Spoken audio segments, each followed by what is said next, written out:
everybody, my name is Raze Chaos. You have made it back to my channel, and we have got a very different video than normal.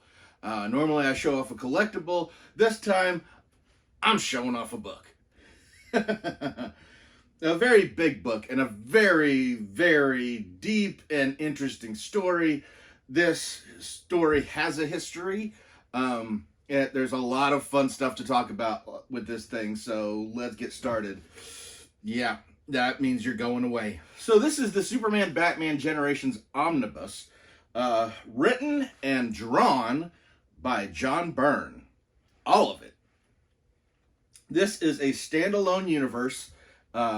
He created it. He's the only one that's touched it. And yeah, it follows the dynasty of Superman and Batman throughout the generations. In this story, and it's set in real time, which is really awesome. Basically, it's a different version of the DC universe, in which there was no Crisis on Infinite Earths. You have a storyline, people age. It's absolutely...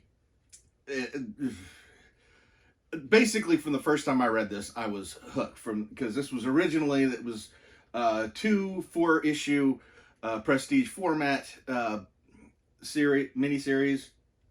And then when they got to G3, Generations 3, they basically made it a 12-issue maxi series to round it all out, and that's all combined in here. But what isn't combined in there is where the idea actually came from. There was a crossover event many, many years ago, an Elseworlds crossover event, which was Batman meeting up with Captain America. And you see there, you've got Robin, you've got Bucky, you've got Red Skull and the Joker, and that tells you exactly what time era you're in. This is World War II is where this story takes place. And the Batman and Captain America team up. It's very Silver Agey. It's very fun. But you know, obviously they get along just swimmingly. And then at the very end of the book, there was an epilogue that was 20 years later. And as you can see, there's Batman in the submarine, in the Bat-Sub, whatever you want to call it. There's Batman right there piloting it. You've got a Robin right there. And if you can tell, his hair is a little bit differently. And what do they find? But they find somebody frozen in the ice. Is that Captain America? Like, is this the Avengers?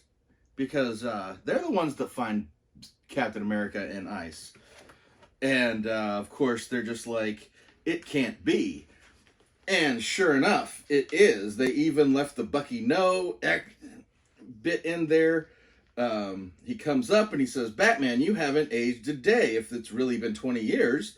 And that's where he pulls off the mask. Turns out that's Dick Grayson as Batman. And the Robin is a red-haired Bruce Wayne Jr., as it's explained there. Now, when you go all the way to the bottom, there's a special thanks to Rascally Roger Stern for suggesting this epilogue, signed JB, or John Byrne. That was the catalyst that launched into this. The idea of Batman getting old and retiring and passing down the mantle to Dick Grayson, and then having basically a Bruce Wayne Jr. that would pick up as Robin. And that's how this story presents itself, and that's how it goes. And it's all through the ages. There are 10-year increments in the first volume. You get to see Batman and Superman's first meeting. I love this little bit right here where it's got the Flying Graysons being the show that they are going to meet at So yeah, Robin's not even part of the story yet. And so yeah, you get that, the quick meeting with Clark and Lois, get a little Joker, and then you see them form together, and yeah, there's a team up between Lex and Joker, and it just goes through the ages, and you get years of 10 years in between each big plot in there. You get 1969, it just jumps. You get real life stuff differences. You see a black-haired Supergirl right here carrying Mom, who is Lois. Yeah, it just goes on to show an older Joker as he gets older. The covers tend to show off the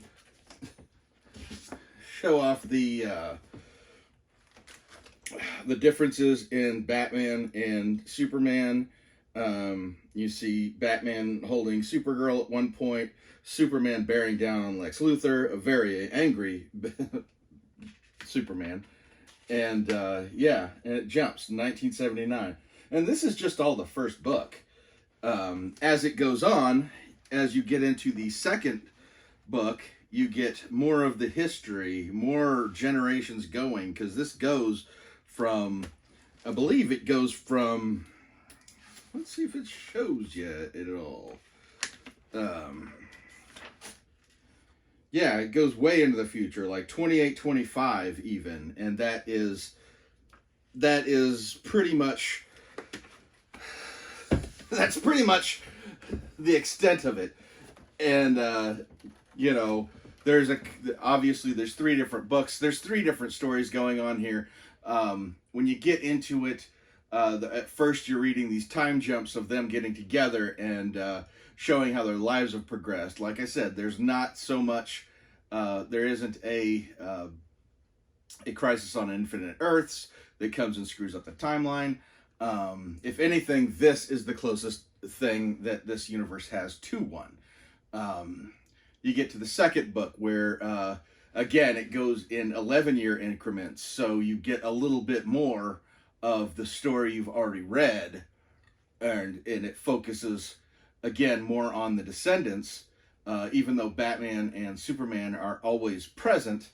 It doesn't mean they haven't passed down their legacies. It doesn't mean they've passed down their mantles. It's just who picks them up.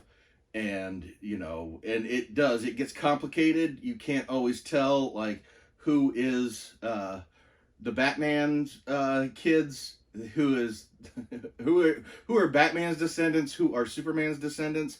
And then by the time you get to the third book, they even pull in the Legion of the Superheroes. But I'm getting ahead of myself. In the second book, you get to see more of their children, them growing up from, hey, how do we live up to these legacies? Should we live up to these legacies? Do we want to? You get to see the Justice League get formed, because obviously the originals were in the Justice Society. Again, no crisis. So yes, Superman and Batman are part of the Justice Society in this. And when they get together as the Justice League, honestly, it feels more like the Teen Titans. Which would absolutely make sense, because the jump from Justice Society to Justice League was really mostly because of the aging that went on between the Golden Age and Silver Age. And once you remove that, whether there's a through story going on here, you basically get their kids and they show up. And it's not just Superman and Batman you get to see here, and their children. You get to see the legacies, other legacies. You get to see the Flash. You get to see Green Lantern. Cyborg makes an appearance. A lot of the other characters. This book is chock full of cameos of villains and heroes. That I mean, it's very, very. You can tell. This is one guy's vision of the entire DC universe. If he was going to put it, if he was going to start it and leave an end point for everybody else to play with, this is him messing with all of that continuity, all that history, seeing how it works, where it doesn't work, how certain things that basically comic book creators don't touch until well afterwards, like Tony Stark came from the Vietnam War. I mean, that was part of his origin story, and that's something that they have to change in the movies and everything.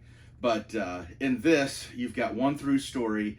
You see how the characters how Vietnam did influence how the world moved, how World War II influenced the way the world worked, the influence that a world with a Superman and Batman is influenced, and how that's different from our world, because you have these two pillars of justice that are right there, and it's very, very hard to succumb to stuff like the Red Scare and the terrifying nuclear scare that we had. That is all like lessened a bit when you've got this all-powerful alien that's always over and always watching, and will pretty much fix anything you need to fix. So it changes the rest of the world. It changes the DCE universe as you know it. He's able to get in there. He's able to get more in depth. And one of the things that's really enjoyable as far as reading on this is at one point you get to see Kyle Rayner, the Green Lantern Kyle Rayner, because mind you, this came out in the stories came out in like 2000, even though the Omnibus just came out in the 2020s. When you see Kyle Rayner is wearing a costume that is more reminiscent of Alan Scott than it is Hal Jordan. Mind you, Hal Jordan is there in this world. The Guardians of the Universe are in this world. Do they explain why that difference? No. This is a Superman Batman story. Some of it they will mention in passing to some of it, and some of it they just won't. But yes, everything about this, the artwork, everything. It's just, you get to see them in the ages. You get to see them in, when you're in the 1986 story, everybody's dressed as 1986. You get to see Bruce Wayne visiting his parents' grave with his sons. You get to see the Joker on his deathbed, because basically he's old, and he even has to ask, why are you always so young? And didn't I kill you one time? Yeah, there's so much in there. There's so much to do. There's so many different characters. There's so many new characters. Just because you recognize, here you've got two Supergirls right here. One's black-haired, one's blonde, being followed by a flying Nightwing, who is that, whose kids are those? You don't know till you read the book. But yeah, it's so much fun. But yeah, it's Century 21, Doomsday -1. This is actually supposed to take place in 2025, which, is not too far off. But when you realize that this book is going in an actual chronological order, there is, you even get the new gods in this. I'm jumping all over the place because I've enjoyed this book so much. You get past characters like Kamandi, and how he relates to Superman. And John Byrne was a big fan of Superman and Batman, and he really delves into the history of them. And on this bit right here, you actually get a roll call of the generations, which I will put a slow pan on that so you can actually get a look at it. You won't get a very good look at it, but you'll see like how many different Superman costumes there are, how many Batman costumes are all in the same picture. And of course, you've got plenty of Wonder Woman and her descendants and how that worked. Plenty of the Flash, which is another big legacy. And yeah, you even get a model of the Invisible Jet. So yeah, I am going to give you a couple more panels of this so you can have a good look at it. This is a lot of fun, and I can't say enough about this. I waited so long. They originally put out the graphic novels of parts 1 and 2, but I never saw a combined version of G3, which is part of the reason why you're getting this video now, is because I could not read this entire story until I got the third generation storyline. Yeah, it's self-contained. That's all there is to it. I mean, there is the little hint at the end of the Batman Captain America team up, but it's not anything that reading that just is what inspired the rest of it. It's not something you need to taste. It's not even like Captain America is even mentioned in this book, because this is 100% DC. This isn't part of that crossover, but it is an Elseworld story. It is self-contained, and you really do get a sense by the time you get to the end that you have explored an entirely different DC universe, more so than most Elseworld stories manage to do. Usually you get a story, or you get a series of stories from it, but you don't really get a full fleshed out universe like you do in this one. And I'd be lying to say if there wasn't a great big spoiler at the end of, or a great big twist at the end of this story that basically made my jaw drop. But at the same time, I was thinking, being a DC history nut, that I know a lot of people didn't like the twist. That was one of the biggest complaints about this, about Generations 3. But for me, it just absolutely made sense, and gotta say, I absolutely loved it. So I am looking forward to rereading this now that I've read the whole thing. And well, I've read the whole thing a while ago. I'm looking forward to reading it again, but I didn't want to read it. I didn't want to do the video right after I read it because I was worried about spoilers. But I'm going to go ahead and give you a few more like quick looks at this thing. It is terribly huge. I know it's well over, like, I don't even know how big this bad boy is. 4 prestige formats, and then yeah, you get a good number of yeah, this is a chunk. You're going to be reading this once you start. It's over 600 pages easily. I wonder if it actually says in the back here. But it starts in 1939, which that would coincide with the very beginning of DC Comics as we know it today. And yeah, so I'm going to go ahead and get out of here because I've just gone on and on and on about this story. Give me a like if you've enjoyed this. I kind of want to do a little bit more of, I don't want to review series. I'd rather just go into like one particular story. If it jumps out to me, if it speaks to me the way this one does, maybe do a couple indie books. But it would be something I'd be interested in doing if people enjoyed it. So give me a like, let me know that you enjoyed this. Leave me a comment down there and tell me if you've read this or part of it, and what you thought of it. And yeah, I'm gonna go ahead and get out of here, but I hope you have a great day, and never forget that life is full of odd moments, and you never know when you're gonna be defined.